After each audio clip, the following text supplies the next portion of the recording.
कर दिया।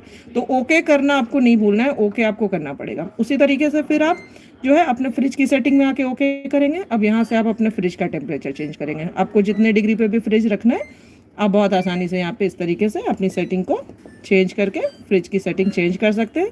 अब अगर मान लो मुझे इसको 3 डिग्री पे चलाना है, मैंने 3 डिग्री पे ओके किया, फिर से एक बार ओके कर दिया, मेरा फ्रिज 3 डिग्री पे, फ्रीज़र -20 पे चल रहा है।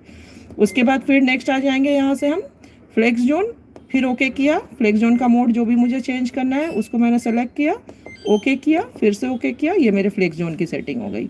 और फिर उसी तरीके से नेक्स्ट अगर मैं इस फ्रिज के अदर सेटिंग्स पे आती हूँ तो